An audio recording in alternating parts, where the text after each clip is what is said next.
Welcome back, everybody. We're in conservation of energy today, and I think you're going to find this very simple.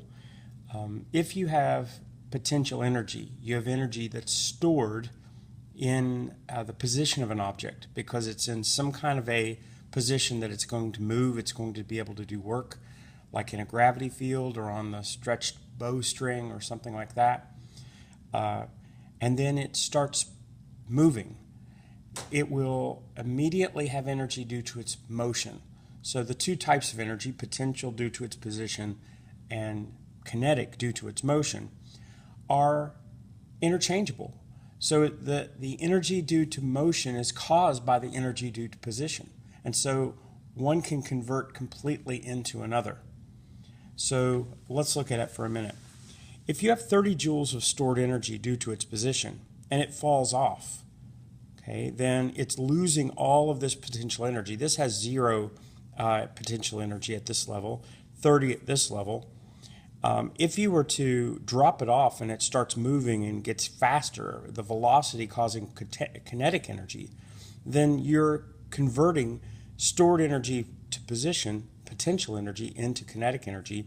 You're losing the potential energy. So here's potential energy up here. If there's 30 joules of energy here, then there's 30 joules of energy there. There's 30 joules of energy there. If you have potential energy here and it's converted into kinetic, right before it strikes, you're going to have that entire 30 joules of energy. Now, if you were to reduce it by a third, so I guess you have 1, 2, 3, 3 units of this potential, this would go down to 20 joules and 10, etc. as it's dropping, because you're going to have less stored energy due to position, less and less. So the taller you can make something in a gravity field, the faster it can fall. So let's go a little bit further. If you have velocity, velocity is related to kinetic energy because kinetic energy has velocity in it. Kinetic energy is 1/2 mv squared. That's the formula for kinetic energy. So the velocity is actually squared here times the mass. So if whatever the mass of this car is, if the velocity is 30 and the kinetic energy is 1,000,000 joules, okay, then what's going to happen to the kinetic energy if you double that? Okay, so let me get my calculator. So for instance, if I've got 1/2 of m times 30 times 30, okay, so 90 kilometers per hour is related to 1,000,000 joules, then what's going to happen if I double that? It would be 60 times 60, so it would be 1/2 m 60 squared, okay? So what would happen to it as a result? So 60 squared is 3,600. Okay.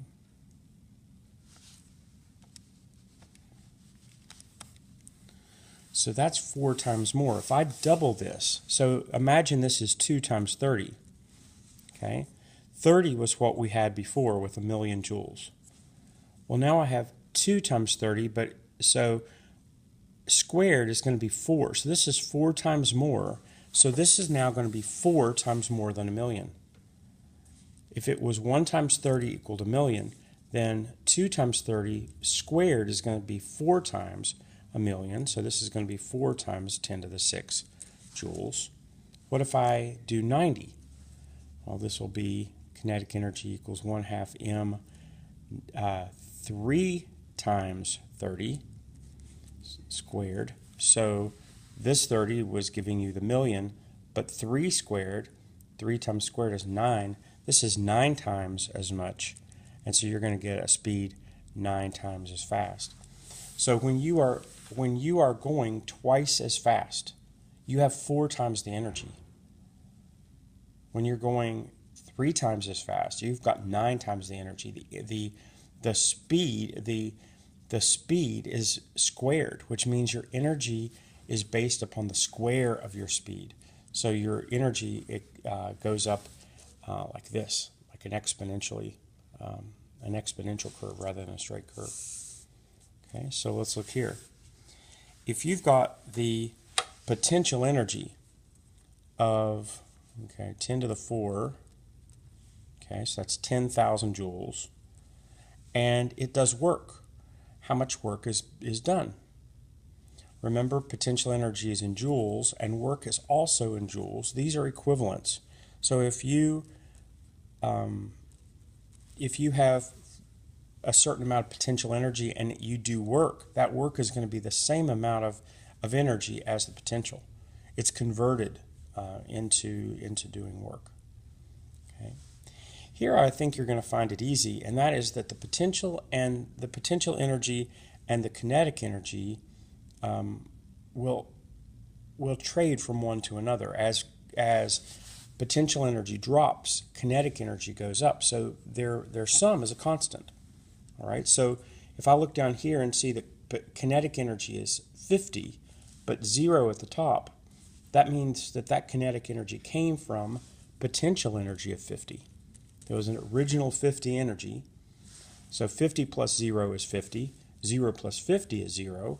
Well, what's here? 25 joules of potential energy. How do you get to 50? You have 25 joules of kinetic energy. They will add up. They're conserved. That's the idea of conservation. They're conserved. The same amount of kinetic and potential energy at the beginning and the end. Right? So if I have 10 joules of potential energy as this pendulum is all the way to the end, and no kinetic energy, and it's not moving yet because it's at the end, and then it comes down to the bottom where there's no potential at all, then how much kinetic is there? Well, if there was no kinetic to start with and 10 joules of potential, now there's no potential and 10 joules of kinetic. You see where I got that? So if the total adds up to 10, 0 plus 10 is 10, or 10 plus 0 is 10, what is this? If I drop this down to 2 joules of potential, how much is left over to make 10? Because that's what conservation means. It's conserved. You're going to have 8 joules left. And then what's going to happen here when you get all the way over? Do you have any kinetic energy? Is it moving? So this is as far over as it can go, so it's not moving. So you're going to have 0 joules of kinetic, and it's going back to 10 joules. Now, there's the case where you're not going to get as far as you were because you're going to lose some. That string is banging into the air. The hinge is getting a little, the eyelet where the string is attached gets warm. You're losing a little bit of energy. So you're never going to have it perpetually go back and forth to its extremes. You're going to lose a little bit each time. But this is the idea that if you were just looking at potential and kinetic, they're conserved. This last page here, this last thing on the first page, got the jumper. This is essentially the same as this and this, but it's just a little bigger. So if I have 15,000 joules of potential, no kinetic because he's not moving yet, and he's starting to build up speed, so he has more kinetic energy, and he's losing height. So that difference in height is transferring into kinetic. So I would go down to the bottom. So if I've got 15,000 joules and 0 kinetic, here I've got 0 joules of potential and 15,000 joules of kinetic. That means it's conserved at 15,000. All of them will be 15,000.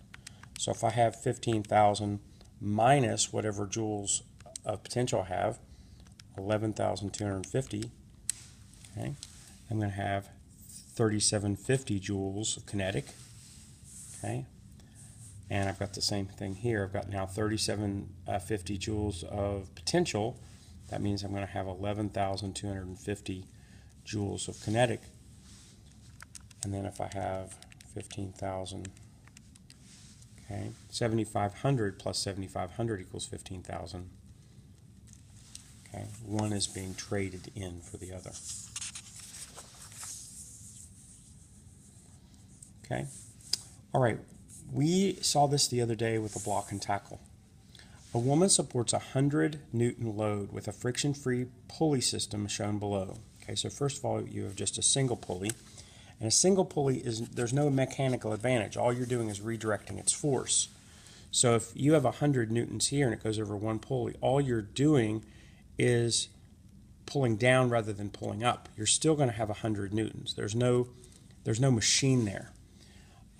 Likewise, there's no likewise. Here you've got a different scenario. I am suspending the load with two strings.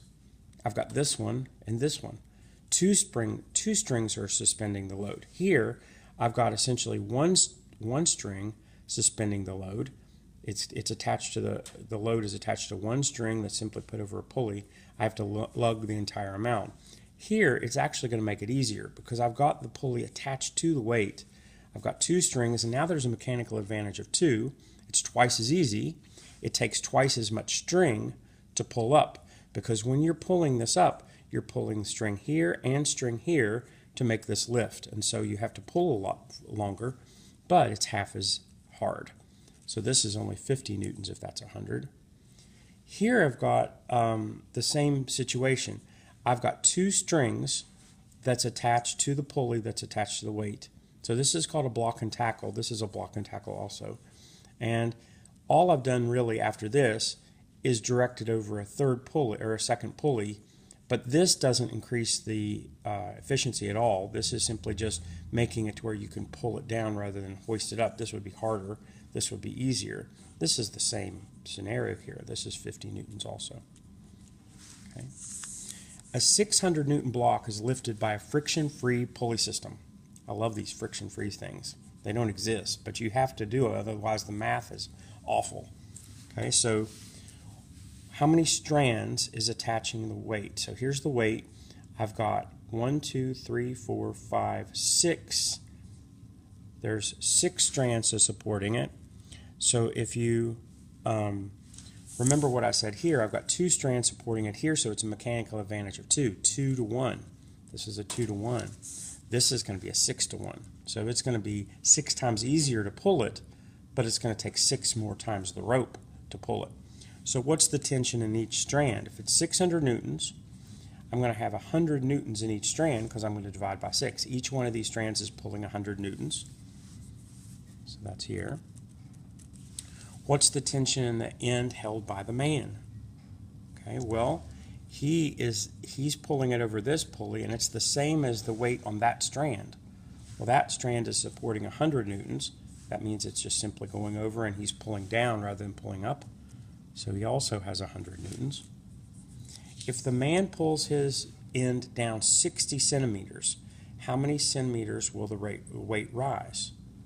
Okay, now remember, in order to lift this, it's 6 times easier, but 6 times longer. Okay, so if he pulls down 60 centimeters, how much will it go up? Okay, every 60, that would be 10, 20, 30, 40, 50, 60. Each one of these is going to go up 10. That means this is going to go up 10. Okay, so you have to pull 6 times longer. So this would go up 10 centimeters.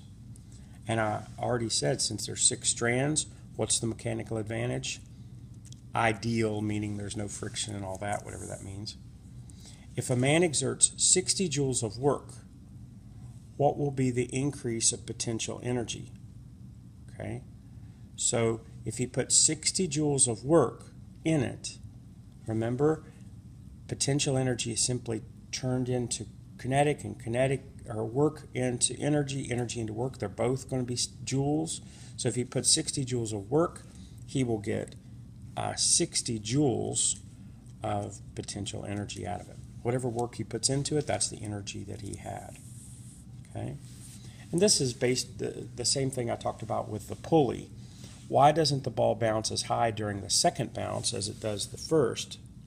Okay, it loses energy. Okay, to different things, to sound, you can hear the ball bounce, to heat. Okay, you can hear the floor gets warmer and the ball gets warmer. To the shape shape differences of the ball, etc. It's losing energy, and so it doesn't have the same amount of energy that it did at the beginning. That's why it gets smaller and smaller and smaller. All right? Thank you.